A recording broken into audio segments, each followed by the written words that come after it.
Martin Luther King nuk ishte thjesht një udhëheqës i zezakëve, por një lider civilizimi dhe përkrahës i shtresave në nevojë. U duk se ky person po bëhej një kërcënim real për elitat në vendin më të pasur të botës. Frika e elitave ishte e dukshme, teksa Martin Luther King ka qenë gjithmonë i survejuar nga FBI, që mes drejtorit të tij deklaroi se Dr. Martin Luther King është mashtruesi më i famshëm në vend. Dikush e vrau, por askush nuk ka prova për vrasësinë e vërtetë. John F. Kennedy për amerikanët po shndërrohej në një perëndi. Më pas vrasja e tij u kthye në një nga çështjet më të diskutuara të politikës së kohëve të sotme. Ishte ai që po ndryshonte formatin e marrëdhënieve politike me Ish-Bashkimin Sovjetik. Ishte ai që po fliste për barazi dhe të drejta ekuivalente për amerikanët dhe afroamerikanët. Ishte ai që nuk e donte luftën në Vietnam, pavarësisht zhvillimeve dhe kryesorja. Ishte ai që mes një urdhërie ekzekutiv vendosi të cënonte interesat private mbi rezervat federale dhe emetimin e dollarit. Dikush e vrau, por askush nuk ka prova për vrasësinë e vërtetë.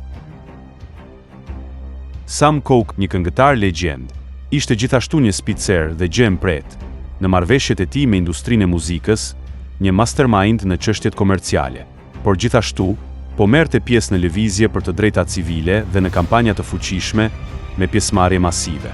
Cooke filloi të përbënte në vetvete kërcënim për stabilitetin e klikës, kështu që një natë, në motel Hacienda, u gjuajt me armë zjarri dhe kështu e vran.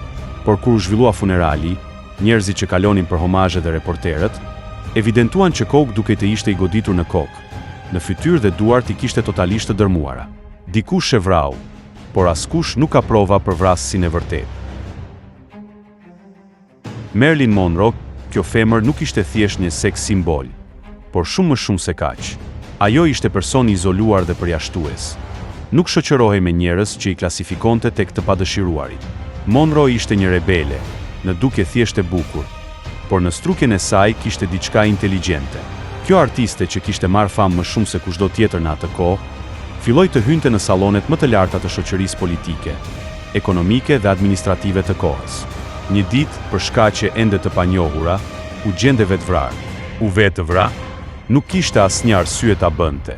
Agjentë të CIA-s janë të bindur që e Monroe është vrarë. Dikush e vrau, por askush nuk ka prova për vrasësinë e vërtetë. John Lennon, njeriu më me influencë i epokës së tij.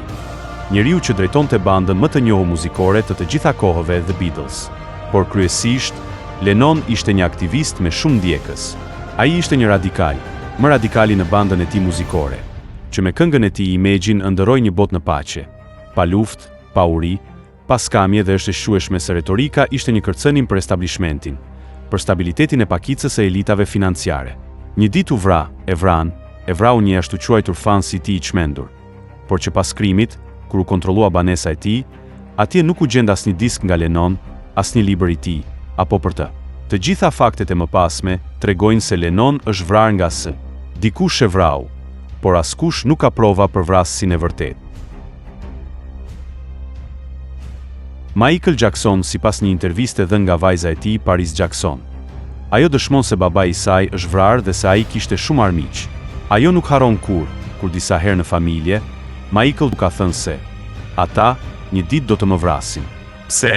Sepse Jackson me një pasuri miliarda dollarësh kishte bler të drejtat e autorit, apo atë që quhet copyright, të shumë këngëtarëve të mëdhenj, që nga Beatles deri tek Lady Gaga, si dhe po ngjiste shkallët e financave, me forma gjysmë informale huazimi të hollash, në sasi të konsiderueshme.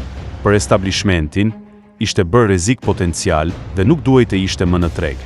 Një ditë vdes, gjyqet ende vazhdojnë. Pse, si dhe nga se, vdiq ylli i muzikës, familja thot se e vran. Dikush e vrau, por askush nuk ka prova për vrasësinë e vërtetë. Abraham Lincoln, kush nuk e njeh historinë e njeriu që hoqi skllavërinë nga Amerika. Një i djathtë, republikan, konservator, patriot që u vendos përballë elitave financiare për t'i kaluar rezervat federale tek shteti amerikan, për mos i lënë ato në interesat e një bank private. Një ditë në një teatr tek lozha, me urdhër të disave, e vran. Kush e vrau e dim, por askush nuk ka prova për vrasësit e vërtetë. Jimi Hendrix, ylli i rock and rollit, legjenda e kitarës, me një jetë të tensionuar artistike dhe publike, nuk ishte një njeri normal për establishmentin.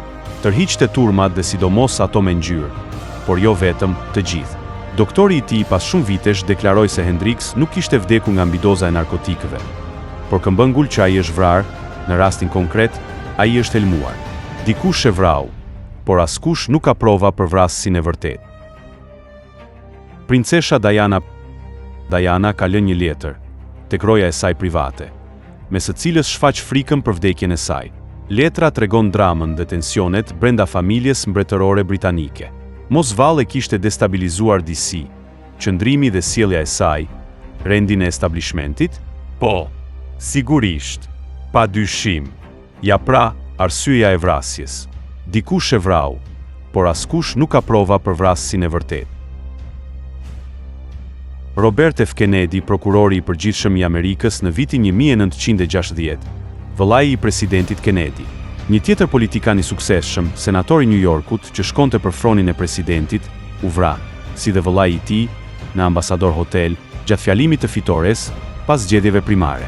Vrasësi që u kap, ndërkohë që Kennedy u vra, gjendej përballë tij dhe dëshmon se e ka gjuajtur 2 herë.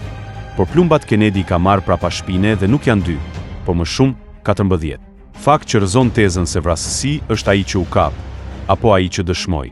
Dikush e vrau, por askush nuk ka prova për vrasësin e vërtet.